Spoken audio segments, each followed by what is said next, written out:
সবাইকে আমার সালাম জানাচ্ছি। আসসালামু আলাইকুম। আজ জাতির এক বিশেষ দিন, বিজয় দিবস। বাঙালি জাতির বুক ফুলিয়ে দাঁড়াবার দিন। পাকিস্তানি হানাদার বাহিনীর অনেক অস্ত্রকে অগ্রাহ্য করে খালি হাতে রুখে দাঁড়িয়ে সম্মুখ সমরে লড়াই করে নিজেদের জন্য একটি স্বতন্ত্র রাষ্ট্র প্রতিষ্ঠার উৎসবের দিন। এই দিনে স্মরণ করি লক্ষ লক্ষ শহীদদেরকে, অগণিত শিশু কিশোর, তরুণ তরুণী, যুবক যুবতী, বৃদ্ধ জনতার আত্মত্যাগকে, যার ফলে স্বাধীনতা অর্জন সম্ভব হয়েছিল। কিন্তু আমরা সেই অর্জনকে আমাদের দোষে সম্পূর্ণতা দিতে পারিনি। সর্বশেষ এবং প্রচণ্ডতম আঘাত হানল এক স্বৈরাচারী সরকার। সে প্রতিজ্ঞা করেই বসছিল এদেশের মঙ্গল হতে পারে এমন কিছুই সে অবশিষ্ট থাকতে দেবে না। এবছরের বিজয় দিবস বিশেষ কারণে মহা আনন্দের দিন। মাত্র 4 মাস আগে একটি অসম্ভব সম্ভব হয়ে গেল। দেশের সবাই মিলে একজোটে হুঙ্কার দিয়ে উঠল, পৃথিবীর ঘৃণ্যতম স্বৈরাচারী শাসককে পালিয়ে যেতে বাধ্য করে আমাদের প্রিয় দেশকে মুক্ত করেছে ছাত্র জনতার সম্মিলিত অভ্যুত্থান। যে হাজার হাজার শহীদ এবং আহতদের আত্মত্যাগ এবং ছাত্র জনতার অটুট ঐক্যের মাধ্যমে এই গণ অভ্যুত্থান সম্ভব হলো, তাদের সবাইকে স্মরণ করি এবং আজ এবারের মহাবিজয়ের দিনে সমগ্র জাতির পক্ষ থেকে তাদের প্রতি সশ্রদ্ধ সালাম জানাই। নাগরিক অধিকার ও মর্যাদা নিশ্চিতের জন্য, গণতন্ত্রের জন্য একটি বৈষম্যহীন দেশ গড়ার তাগিদে ছাত্র জনতা স্বৈরাচারীর রক্তচক্ষুকে উপেক্ষা করে রক্ত দিয়ে 4 মাস আগে নতুন বাংলাদেশ গড়ার জন্য যে ঐক্য গড়ে তুলেছিল, সে ঐক্য এখনও পাথরের মতো মজবুত আছে। মাত্র কয়েকদিন আগে জাতি আবার গর্জে উঠে সমগ্র পৃথিবীকে সে কথা জানিয়ে দিয়েছে। যখন পরাজিত শক্তি নড়ে চড়ে ওঠার চেষ্টা করছিল, সকল রাজনৈতিক দলের এবং সকল ধর্মের শীর্ষ ব্যক্তিদের এবং ছাত্রদের সমাবেশের মাধ্যমে এক কণ্ঠে সজোরে ঘোষণা দিয়েছিল, আমরা যে নিরেট ঐক্যের মাধ্যমে অভ্যুত্থান করেছি সে ঐক্য আরও জোরদার হয়েছে। 4 মাসের ব্যবধানে আমাদের ঐক্য কোথাও শিথিল হয়নি। নতুন বাংলাদেশ গড়ার সংকল্পে আমরা অটুট আছি।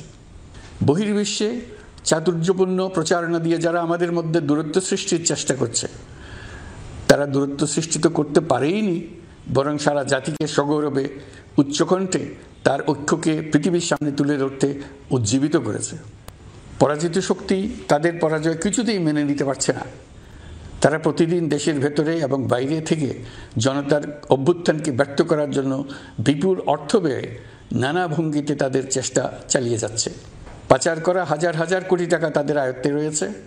তাদের সুবিধাভোগীরা সর্বত্র ছড়িয়ে আছে। আমাদের ঐক্য অটুট থাকলে তারা আমাদেরকে আমাদের লক্ষ্য অর্জন থেকে ব্যর্থ করতে পারবে না। সজাগ থাকুন, নিজের লক্ষ্যকে জাতির লক্ষ্যের সঙ্গে একীভূত করুন। পৃথিবীর কোনো শক্তিই আমাদেরকে আমাদের লক্ষ্য অর্জন থেকে বিচ্যুত করতে পারবে না। আমি দেশের গণমাধ্যম কর্মী ও জনগণের প্রতি আহ্বান জানাই, বিশ্বের কাছে দেশের প্রকৃত চিত্র তুলে ধরুন। অপপ্রচারের বিরুদ্ধে সত্যই হোক আমাদের হাতিয়ার। জাতির এই নিরেট ঐক্য এই বছরের বিজয় দিবসকে স্মরণীয় করে রাখবে, ইতিহাসের অনন্য স্থানে প্রতিষ্ঠিত করে রাখবে।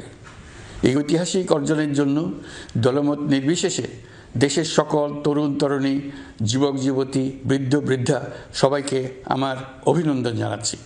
এই ঐক্যের জোরে আমরা আমাদের সকল সমস্যার দ্রুত সমাধান নিশ্চিত করতে পারব।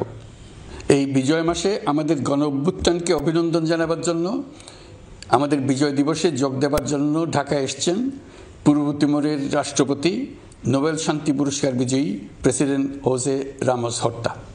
তিনি তার দেশের মুক্তিযুদ্ধে নেতৃত্ব দিয়েছেন। আমাদের দেশের মুক্তিযুদ্ধ তাকে অনুপ্রাণিত করেছিল। 2002 সালে পূর্ব তিমুর স্বাধীন রাষ্ট্র হিসেবে প্রতিষ্ঠিত হয়।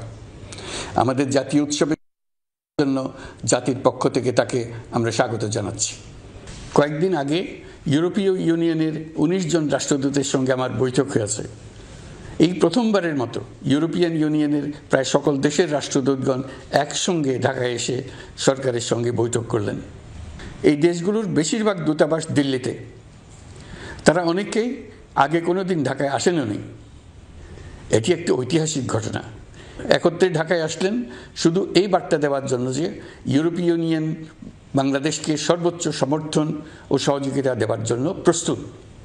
অন্তর্বর্তীকালীন সরকারের সংস্কার উদ্যোগ এবং গণতান্ত্রিক পদ্ধতিতে নির্বাচনের প্রক্রিয়ার কথা আমি তাদেরকে জানিয়েছি। সেটিতে তারা পূর্ণ সমর্থন জানিয়েছেন এবং সরকারকে সর্বোচ্চ সহযোগিতা করবেন বলে জানিয়েছেন।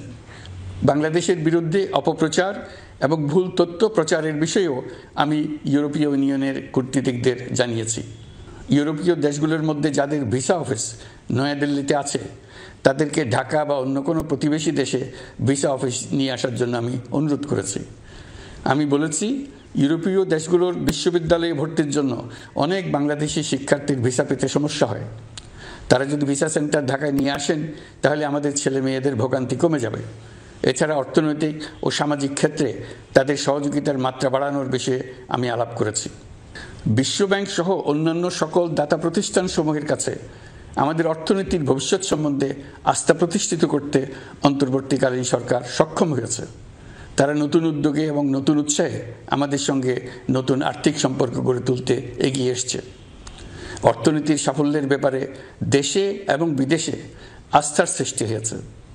অন্তর্বর্তী সরকার যখন দায়িত্ব গ্রহণ করে অর্থনীতি তখন ভেঙে পড়ার অবস্থায়। গত 4 মাসে এই অবস্থার বিরাট পরিবর্তন হয়েছে। ব্যাংকিং ব্যবস্থায় আস্থা এবং নিয়ম শৃঙ্খলা ফিরে আসছে। কোনো ব্যাংক বন্ধ করে দিতে হয়নি। ব্যাংক যত দুর্বলই হোক তাকে টিকিয়ে রাখার ব্যবস্থা করা হয়েছে।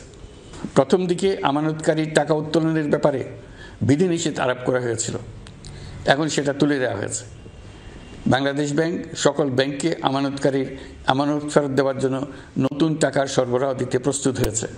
আশা করি এতে ব্যাংকিং ব্যবস্থায় সকলের আস্থা ফিরে আসবে।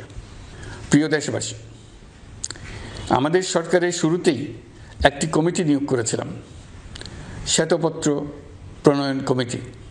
এই কমিটির কাজ ছিল অভ্যুত্থানের পর অর্থনীতি কোন পরিস্থিতিতে যাত্রা শুরু করলো তার একটা দলিল রচনা করা।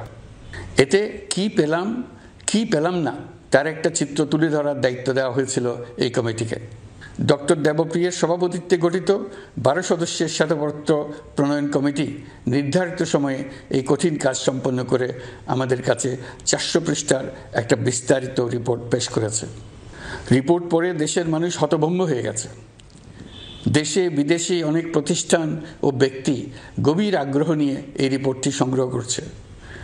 দেশের মধ্যে পত্রপত্রিকা, সেমিনার, আলোচনা সভা, টেলিভিশনে এই নিয়ে প্রচুর আলোচনা হচ্ছে। ফ্যাসিবাদী সরকার দেশের অর্থনীতিকে ভেঙে দিয়ে গেছে এটা সবাই বুঝতে পারছিল, কিন্তু অর্থনীতিকে কি পরিমাণ ধ্বংসস্তূপে পরিণত করে দিয়ে গেছে তার পরিমাপ সম্বন্ধে কোনো ধারণা করতে পারছিল না। শ্বেতপত্র প্রণয়ন কমিটি হিসেব নিকেশ করে এর পরিমাণ বের করে দিয়েছে। এই রিপোর্ট পড়ে সকলে অবিশ্বাস্য চোখে একে অপরের দিকে তাকাচ্ছে। কারো মুখে কথা বেরোচ্ছে না। দিন দুপুরে সকলের সামনে থেকে হাজার হাজার কোটি টাকা ব্যাংক থেকে পাচার করে নিয়ে গেছে। কেউ বলার ছিল না, কেউ দেখার ছিল না। যারা নিয়ে গেছে তাদেরকে কেউ বাধা দেয়নি, বরং সর্বস্তরে সবাই আগ্রহ সহকারে তাদের সঙ্গে সহযোগিতা করেছে। কারণ তারা সব আপন লোক। বিশাল বিশাল প্রকল্প নেওয়া হয়েছে ঋণের টাকায়। এইসব প্রকল্পের মোড়কে বিশাল বিশাল অর্থ লুটপাট করেছে। প্রকৃত ব্যয়ের চাইতে কত বেশি ব্যয় ধরে কাদের হাতে টাকাটা পাচার করে দেওয়া হয়েছে তাও এই প্রতিবেদনে তুলে ধরা হয়েছে। শ্বেতপত্র প্রণয়ন কমিটি তাদের প্রতিবেদনে তুলে ধরেছে যে বার্ষিক উন্নয়ন ব্যয়ের প্রায় অর্ধেক টাকায় লুটপাট হয়েছে। দেশে এমন ধরনের পোষ্যতোষী পুঁজিবাদ তৈরি করা হয়েছিল যার সুবিধাভোগী ছিল স্বৈরাচার ও তার সহযোগীরা। প্রতিবেদনে উল্লেখ করা হয়েছে যে নির্দিষ্ট কিছু গোষ্ঠীকে সুবিধা দিতে যে পরিমাণ কর ছাড় দেওয়া হয়েছে সেটা অর্ধেকে নামিয়ে আনা গেলে দেশের শিক্ষা বাজেট 2 গুণ, স্বাস্থ্য বাজেট 3 গুণ করা সম্ভব ছিল। পাচার করা এই টাকা আপনাদেরই টাকা।